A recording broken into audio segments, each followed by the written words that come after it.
Hey guys, how's it going? As some of you guys may know, I'm a very avid Magic the Gathering fan, and I've been playing the game since I was in high school. Yeah, so I've been playing the game for I don't know, like over 14 years now. I don't play it so much these days, but yeah, I played it a lot in high school, and I played it a lot online in university, and I played it a little bit after university as well, but not that much. But anyways, here are my decks here, my Magic the Gathering decks. Um, for those of you guys who don't know how Magic the Gathering works, I did a tutorial vid like a few years ago, and you feel free to watch that. But I just want to introduce you guys to my decks. So these are for people who know how Magic the Gathering works. So I'm not going to go over some of the basic concepts and stuff. That's going to take a while. So yeah, go look at some other Magic tutorial videos if you don't know what I'm talking about. Otherwise, I want to explain to you guys, but basically all of my decks, how they work. And I'm a very casual player, by the way. So these are pretty much all casual decks, but I want to just show you guys what decks I have and what decks I built. I love building Magic the Gathering decks. It's one of my hobbies I've had for a long time.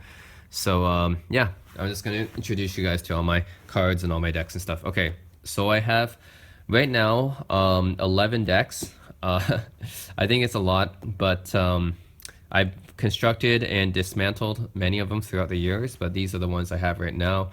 I'm going to introduce you to them one by one. So let's start off with, okay, let's start off with this one. I'm just going to go one by one here. Okay, so this one, and I'm not going to do any playthrough of these because that's going to take a long time. I'm just going to go over the basic concepts and some of the cards in these decks. So this one is a 75 card deck, and I like to keep my decks between 60 and 75 cards because more than that, then they get too inconsistent.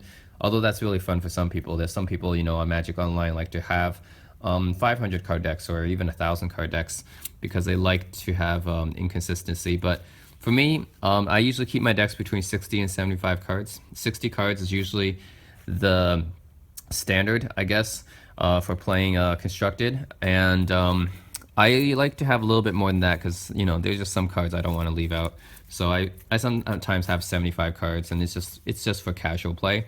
And whenever I go to Magic the Gathering meetups and stuff, then I usually bring 60, 75 card decks and play with people, two-headed giant, emperor, or just free for all. So that's pretty cool. Okay, so this deck is I would say it's my main deck, the deck that I iterate on the most. This is I don't really have a proper name for this deck. I just call it black, green, white because that's what the colors are in this deck, black, green, and white. And I have a lot of very expensive, very very high level cards in here. I say very high level, very expensive cards. Just gonna go over some of these cards here. I have Inquisition of Kozilek. This is a discard card, very powerful, very efficient. Then I have dual lands like Verdant Catacombs. This is a fetch land actually.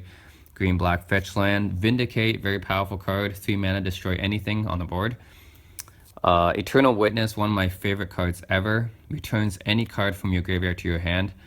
And it's just extremely powerful card. I think there's a reason why this card has not been reprinted because it is extremely powerful. Abrupt Decay. This is a card that's very similar to Vindicate, except it's 2 mana, it's an instant, can't be countered, and only destroys mana cost 3 or less. So there's the drawback there. But it's still really useful for a lot of, you know, stuff in the game. There's another dual land here. So if we're going to turn, it's green-black. And I have Solemn Visitor, which is a Planeswalker.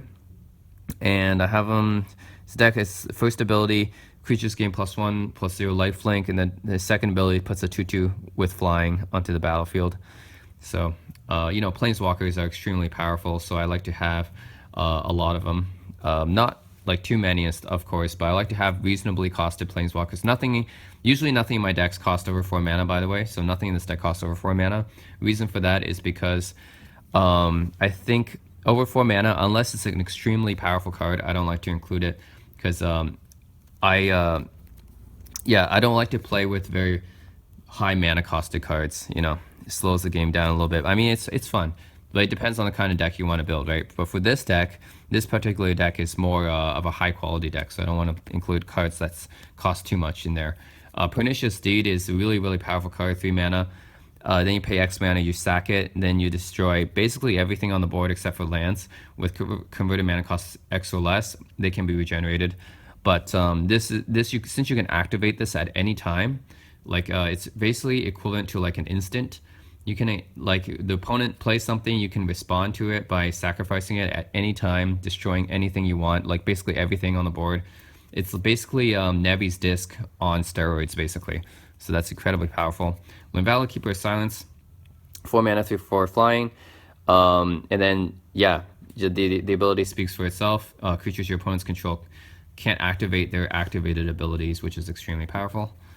Vampire Nighthawk is one of my favorite cards. Very, very simple, efficient. I like simple, efficient creatures. And this is it. 3 mana, 2/3 flying, Death Touch, Lifelink. Very simple, very efficient. Yeah, flying, Death Touch, Life. 3 abilities on a 3 mana creature. It's great. Now this one, another very efficient, very cool creature. 3 mana, 4 abilities.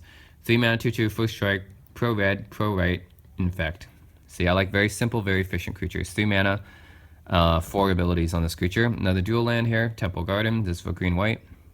Another one of these. Okay, Liliana Heretical Healer is 2/3 lifelink for 3 mana, so already pretty decent stats. And then whenever another non-token dies, you return her to the battlefield transformed, which is an ability here, and put a 2/2 black creature token, and she becomes a Planeswalker when she's transformed, and a +2 ability, each player discards a card. X mana, return creature card with mana cost less from graveyard to the battlefield. Of course, very, very powerful when she's transformed. So all that just for 3 mana initial investment. Very, very efficient and powerful.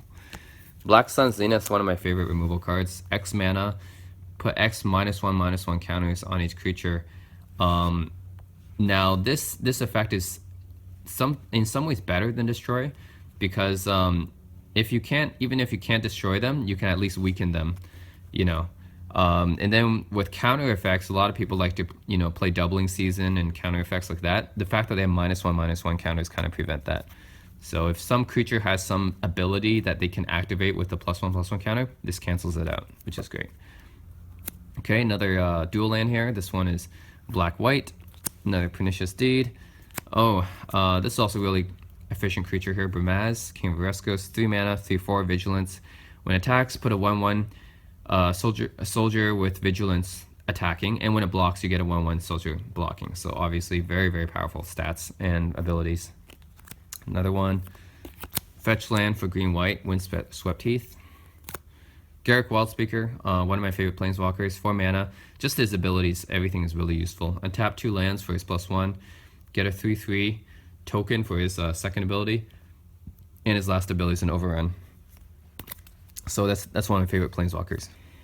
Birds of Paradise, you gotta have it for multicolor decks. Just really efficient mana reproduction. 1 mana, 0/1 flying. Tap, add 1 mana color. Just great for fixing up mana. And it's an auto include in a lot of my multicolor decks. Okay, my other planeswalker, my other Sorin planeswalker, slightly different. Similar abilities, I guess, but slightly different. Put a put a 1/1 black creature token, lifelink, as his +1. His -2 is again an emblem. Creatures you control get +1/+0. A permanent attack boost. Emblems can't be removed very easily. So yeah, Swords to Plowshares, very efficient removal. You can also replace this with Path to Exile. And I'm using Swords here because I like it a little bit better than Path to Exile. But some people may like Path to Exile better, And obviously Swords to Plowshares is not legal in Modern, whereas Path to Exile is legal in Modern. But I keep the Swords. Knight of the Reliquary, very interesting card. It's actually a mana fixer and a very efficient creature. 3 mana for a 2/2, but it gets +1/+1 for each land card in my graveyard. And since I have so many fetch lands that sack itself, this has the potential to be very big. And then you can sack a dual land to search your library for any land card, anything, and you put it onto the battlefield. So that's very good ability. Yeah, so I can sacrifice dual lands. When this says forest or plains. Dual lands because they count as both. I can sack them, so I can notice I don't have any basic land cards in this deck because this is a very high level deck, high quality deck, so I don't have any even basic lands in here. So I'm very vulnerable to non-basic land removal. But anyways, Auburn Vipers are really, I love the design of this guy. 3 mana for 1/3. Deals combat damage to a creature, destroy that creature. When it deals combat damage to a player, you draw a card. So whenever it deals damage to anything, something happens, which is really, really great design, I think. That's one of my best design, I think one of the best design cards ever. It's not like the most powerful card, but just because of the amazing design and efficiency alone, I put it in here. Okay, Voice of Resurgence. Whenever opponent casts a spell during my turn, or it dies, I get a token with this creature's power and toughness equal number of creatures you control. So basically, I get a Scion of the Wild. You guys can look that card up. But I get a Scion of the Wild when it dies, or when you play like a counter spell or an instant during my turn. It's really good against blue decks, I guess. Dark Confidant, very powerful card. 2/1 at the beginning of my upkeep, I get the top card in my library, put it in my hand, and lose life to that mana cost. A lot of people don't understand, especially young players, young kids I play with, they don't understand why this card is so good. You know, they're like, oh, you lose life every turn, it's not that great. But the thing is, high-level players, we know that like 1/3 of our deck is going to be lands, and the fact that you lose life is worth drawing an extra card every turn.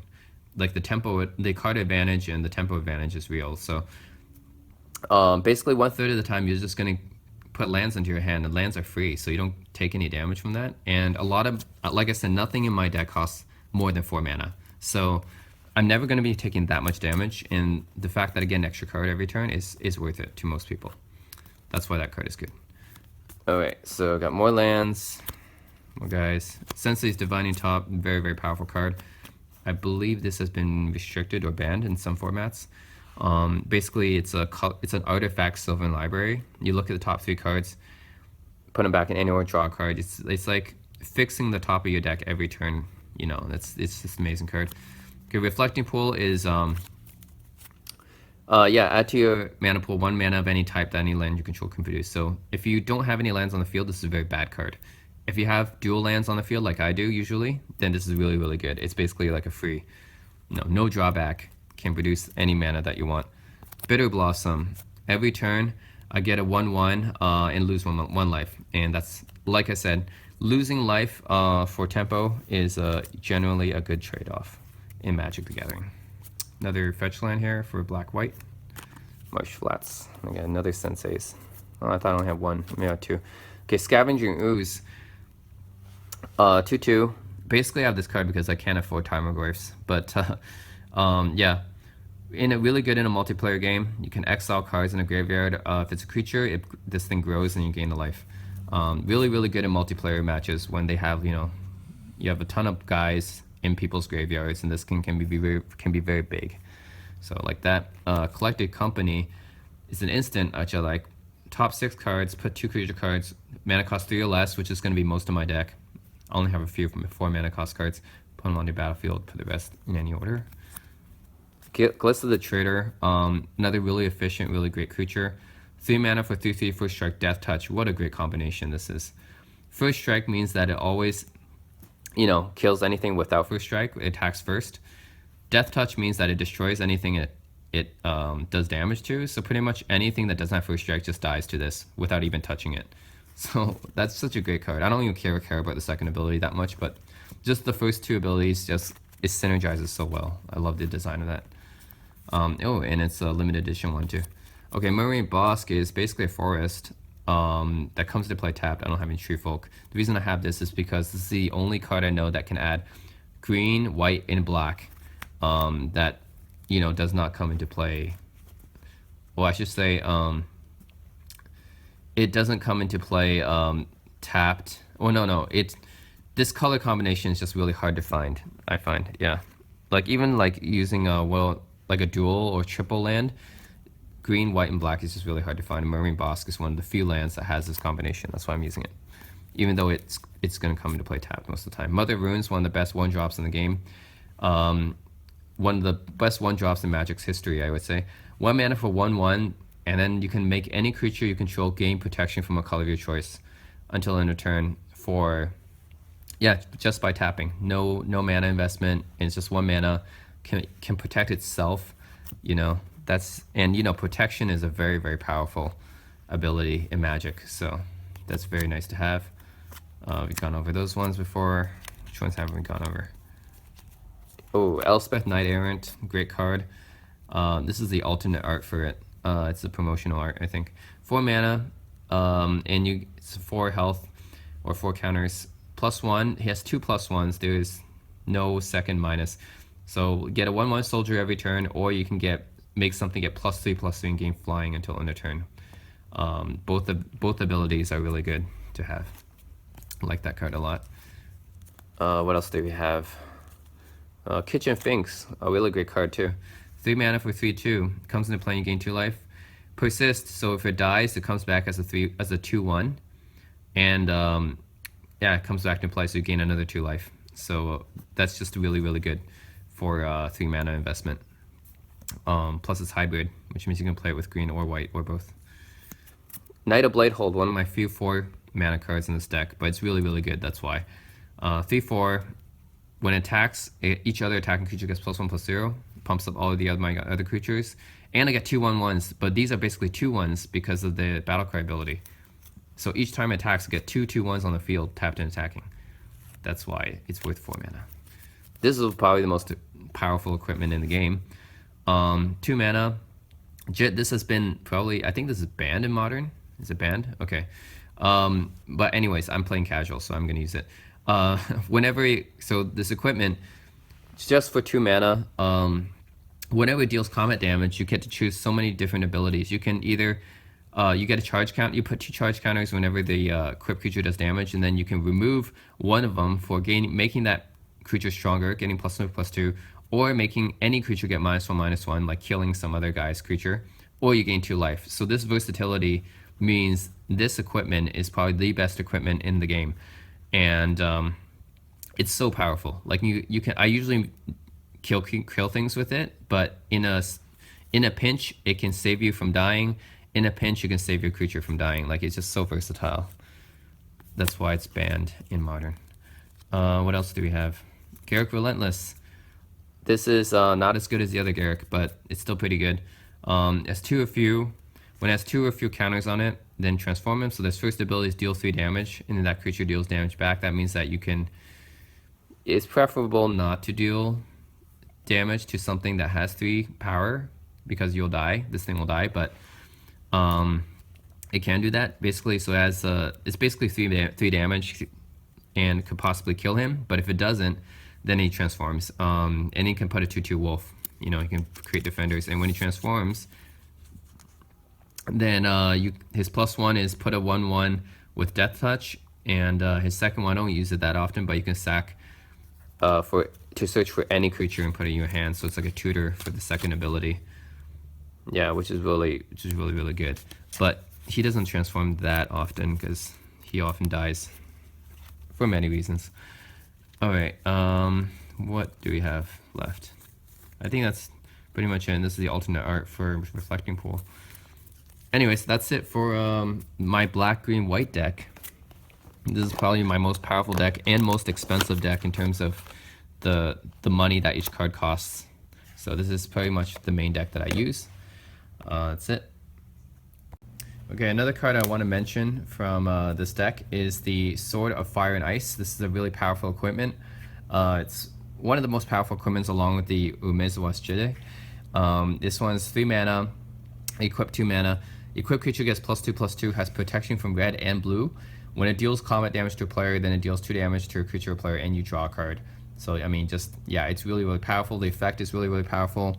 Gets protection from 2 colors, gets pumped up, and then whenever it deals damage, then you can like kill something, you can ping something, and you draw a card. So this is one of the best equipments in the game. So, yeah, the Sword of Fire and Ice, and yeah, that's my black, green, white deck. Yeah, one of my really high level decks that I often play with.